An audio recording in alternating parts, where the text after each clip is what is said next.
I, 28F, have always had a complicated relationship with my older sister Melanie, 32F. Growing up in a small Midwest town, our family dynamics were far from ideal. Our parents, both successful professionals, placed an enormous emphasis on academic achievement and social status. From a young age, it was clear that Melanie was the golden child who could do no wrong in their eyes. Melanie excelled in everything she touched, straight A's, captain of the debate team, class president, you name it. She was the perfect daughter our parents had always dreamed of. I, on the other hand, struggled academically and socially. What I didn't know then was that I had undiagnosed ADHD, which made traditional learning environments challenging for me. Our parents' constant comparisons between us only exacerbated the situation. "Why can't you be more like your sister?" became a common refrain in our household. Family dinners often turned into showcases of Melanie's latest accomplishments, while my struggles were either ignored or criticized. This dynamic continued throughout our childhood and teenage years, driving a wedge between us that never truly healed. As we entered adulthood, the gap between us only seemed to widen. Melanie went off to an Ivy League college on a full scholarship, then straight to law school. She landed a job at a prestigious firm in the city and quickly climbed the corporate ladder. Meanwhile, I struggled to find my footing.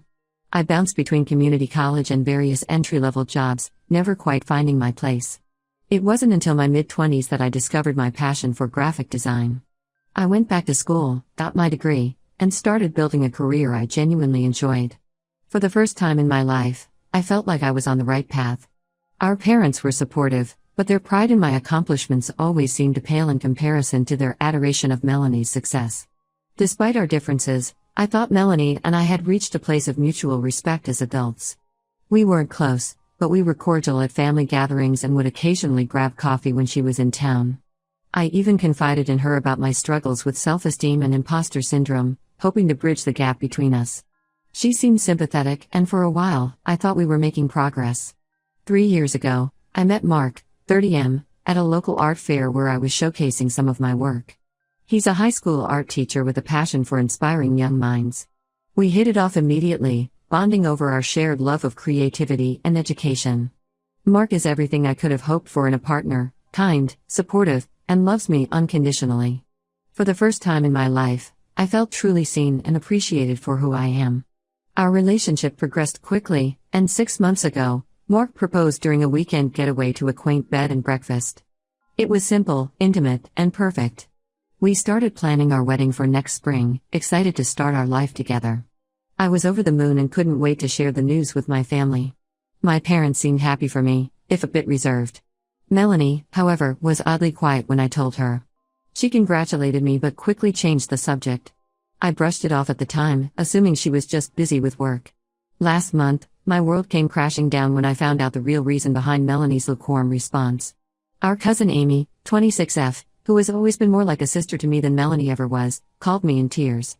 She couldn't keep it to herself any longer. Melanie had been badmouthing Mark to our family behind my back for months. According to Amy, Melanie had been telling anyone who would listen that Mark was a loser who would never amount to anything because he was just a high school teacher. She said I was settling and that I could do so much better. She even went as far as to suggest that Mark was only with me for financial stability, implying that as a teacher, he couldn't possibly support a family on his own. I was furious and heartbroken. How could Melanie, who knew about my struggles with self-worth, try to undermine the one relationship that had finally made me feel valued? And how dare she judge Mark's worth based solely on his career choice? I confronted Melanie about it, hoping there had been some misunderstanding. To my shock, she didn't even try to deny it. She said she was just looking out for me and didn't want me to end up with someone beneath our family status. She argued that as my older sister, it was her duty to protect me from making a huge mistake. I couldn't believe what I was hearing. I told her she had no right to judge my relationship or spread lies about Mark. I reminded her that teaching is a noble profession and that Mark's impact on his students' lives was worth far more than any high-powered salary. Things escalated quickly. I told Melanie she was a snobby, elitist bitch who clearly hadn't outgrown her need to feel superior to me. I accused her of being jealous that I had found happiness with someone who valued me for who I am, not what I could do for their social status. Melanie fired back, calling me ungrateful and naive. She said I was throwing away my potential by marrying a nobody and that I would regret it when I was struggling to make ends meet in a few years. After our blowout, I went low contact with Melanie. I only spoke to her when absolutely necessary for family events, keeping our interactions brief and cold. Our parents tried to intervene, but I shut down any attempts to discuss the situation. I was done being the family peacekeeper at the expense of my own happiness. Last week, Melanie dropped a bombshell. She called to announce her engagement to her boyfriend of 2 years, Tyler, 34M. Tyler comes from a wealthy family and is a partner at a prestigious law firm, exactly the type of man our parents always envisioned for her. Melanie was over the moon, gushing about her massive diamond ring and plans for a lavish wedding. Then came the kicker. Melanie said she wanted me to be her maid of honor. She acted as if nothing had happened between us, talking about dress fittings and bachelorette party plans. I was stunned by her audacity. I took a deep breath and told her congratulations, but that I would not be attending her wedding, let alone be her maid of honor. Melanie was shocked. She asked why, as if she genuinely couldn't understand my reasoning. I reminded her of how she's treated Mark and said I refused to celebrate her marriage when she's shown such disrespect to mine. Melanie started crying, accusing me of being petty and holding a grudge. She insisted she was just trying to look out for me as my big sister and that I was blowing things out of proportion. I stood my ground, telling her I didn't need or want her looking out for me anymore. I said her actions had shown me exactly what she thought of me and my choices, and I wasn't interested in pretending everything was fine for the sake of appearances. Now my parents are furious with me for ruining Melanie's special time. They've been calling nonstop, leaving voicemails about family obligation and the importance of forgiveness. They say I need to be the bigger person and let it go for the sake of family harmony. My mom even had the nerve to suggest that Mark was turning me against my family, as if I couldn't possibly have formed my own opinion on the matter. I'm standing firm in my decision, but I'd be lying if I said it wasn't taking a toll on me. Mark has been incredibly supportive throughout this whole ordeal. He says he'll back whatever decision I make, but I can tell he's hurt by how my family has treated him. He suggested that maybe we should elope and avoid the family drama altogether, but part of me feels like that would be letting Melanie win. Am I the asshole for refusing to attend my sister's wedding after how she's behaved? Should I just suck it up and go for the sake of keeping the peace? I've spent so much of my life trying to measure up to Melanie and make my family proud. Part of me feels guilty for causing drama, but another part feels like I need to take a stand. I could really use some outside perspective on this mess. Update 1. It's been about a month since my last post, and to say things have been chaotic would be an understatement. First, I want to thank everyone for their supportive comments and advice. Your words have been a source of strength during this difficult time. After my initial refusal to attend Melanie's wedding, the situation with my family escalated rapidly. My parents, who had always been masters of emotional manipulation, ramped up their guilt-tripping efforts to unprecedented levels. They called and texted constantly, cycling between anger, disappointment, and syrupy sweet pleas for family unity. Things came to a head about 2 weeks ago when my parents showed up unannounced at my apartment on a Wednesday evening. I had just gotten home from work and was in the middle of making dinner when the doorbell rang. Opening the door to find my mom and dad standing there felt like a punch to the gut. They pushed their way inside, my mom already in tears and my dad wearing his stern "we need to talk" face. For the next hour, they tag-teamed me with every guilt trip in their arsenal. They brought up sacrifices they'd made for me growing up, times they'd supported me through tough periods, and how this selfish decision was breaking their hearts. I stood my ground and calmly explained once again how hurtful Melanie's actions were and that I couldn't in good conscience celebrate her marriage when she's shown such disrespect to mine. I told them that true family support goes both ways, and that I didn't feel supported by any of them right now. My parents weren't having it.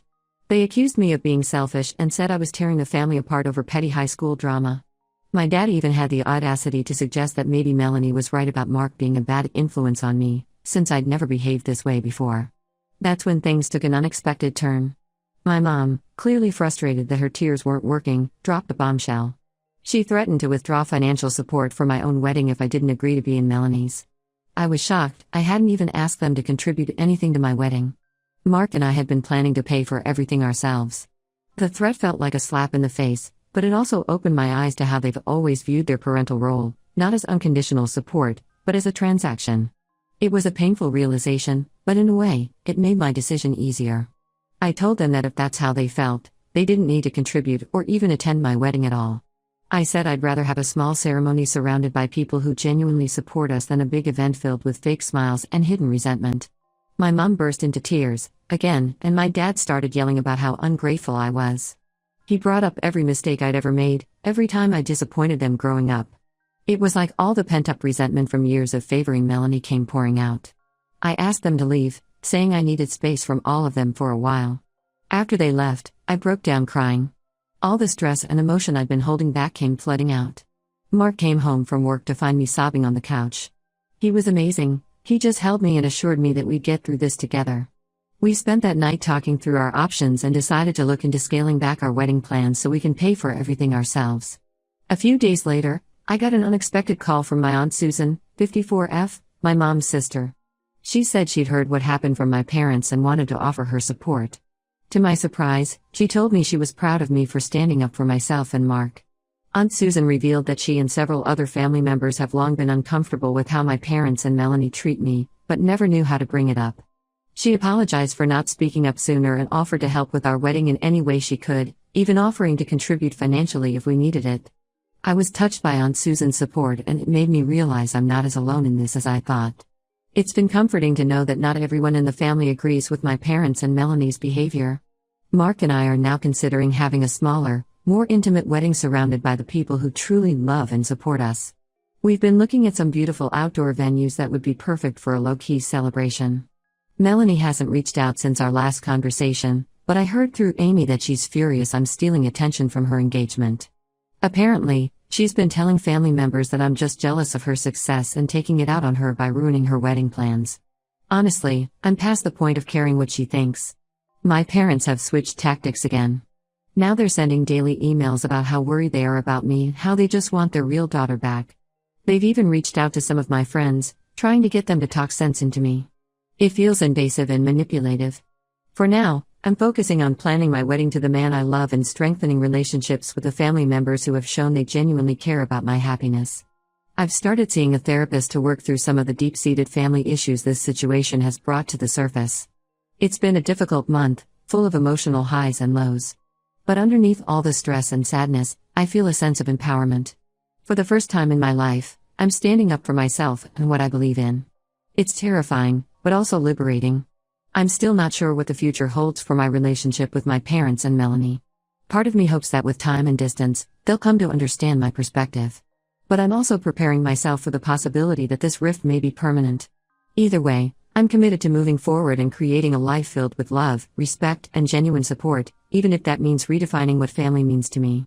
Update 2. It's been about 3 months since my last update, and the situation with my family has continued to evolve in ways I never expected. I wanted to share some recent developments and get some advice on how to handle the latest drama.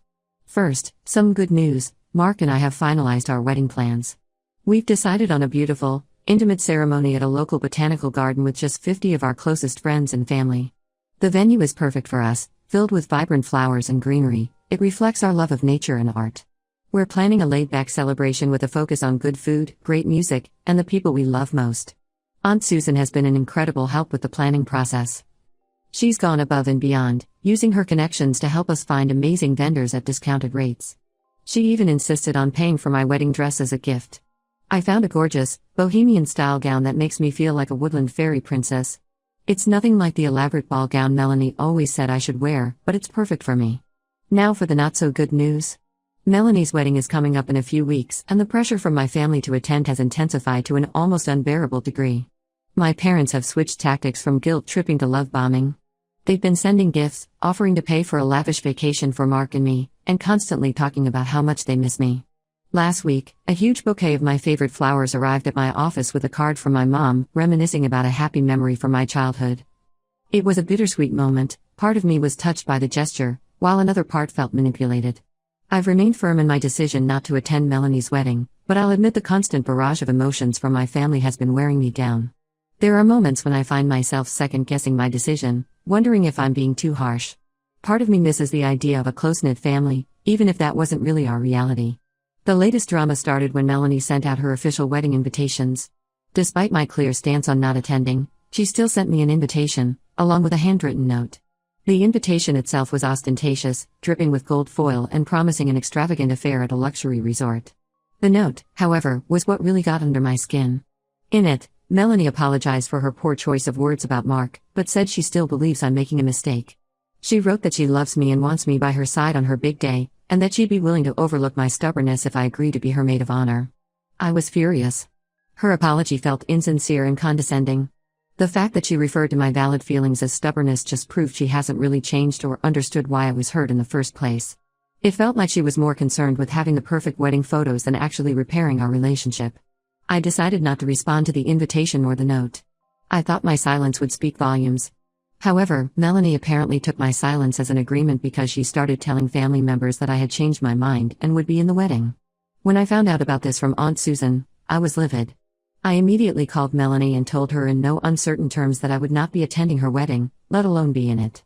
I told her that her manipulative behavior and fake apology only reinforced my decision to keep my distance. Melanie exploded.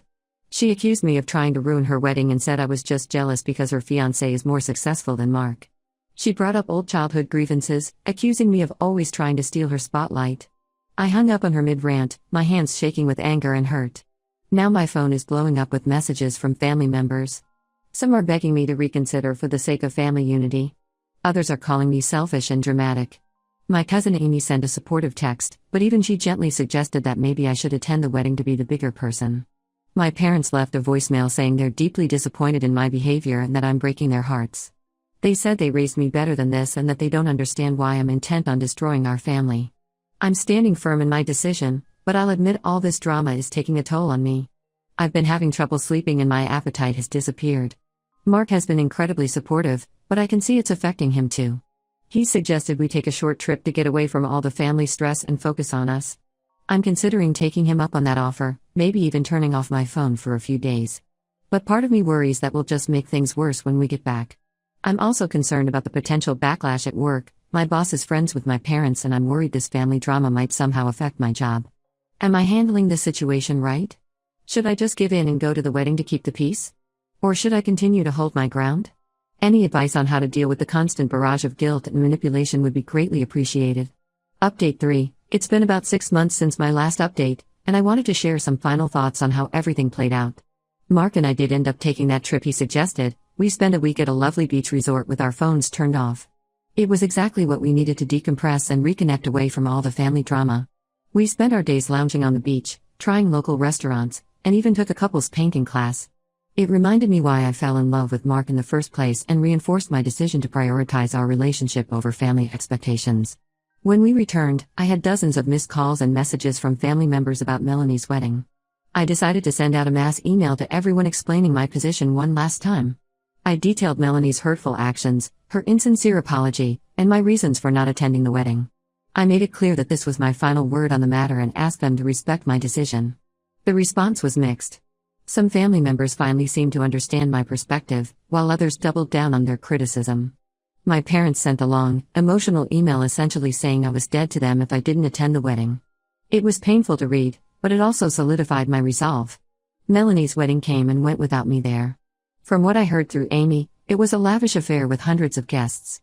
Apparently, Melanie spent most of the reception bad-mouthing me to anyone who would listen, painting herself as the victim of her unreasonable little sister. It hurt to hear, but it also confirmed that I'd made the right choice in not attending. In the months since, I've maintained very low contact with my immediate family. It's been difficult, especially during holidays and family events, but also freeing in many ways. I've been working on building stronger relationships with the family members who have supported me, like Aunt Susan. Mark and I got married last month in the intimate ceremony we planned. It was a beautiful day filled with love and genuine joy. Aunt Susan walked me down the aisle, which felt incredibly special. We were surrounded by friends and family who truly support us, and the love in the air was palpable. To my surprise, my parents reached out the day before our wedding. They said they realized they had handled things badly and wanted to make amends. While I appreciated the gesture, I told them I wasn't ready to let them back into my life just yet. I said maybe we could start with small steps in the future, but for now, I needed to focus on my new life with Mark. Melanie hasn't reached out at all, which is probably for the best. I've heard through Amy that she and Tyler are expecting their first child. While part of me feels a twinge of sadness at the thought of not knowing my future niece or nephew, I know maintaining distance is the healthiest choice for now. Looking back, I don't regret my decision to stand up for myself and Mark. It's been a difficult journey, but I've learned a lot about setting boundaries and prioritizing my own happiness. Mark and I are stronger than ever, and we're excited to start this new chapter of our lives together. To anyone dealing with toxic family dynamics, I want to say, it's okay to prioritize your own well-being. It's not easy, but sometimes creating distance is the kindest thing you can do for yourself. Surround yourself with people who truly support and value you. Family is what you make it. Thank you to everyone who has offered support and advice throughout this journey. Your kindness and understanding have meant more than you know.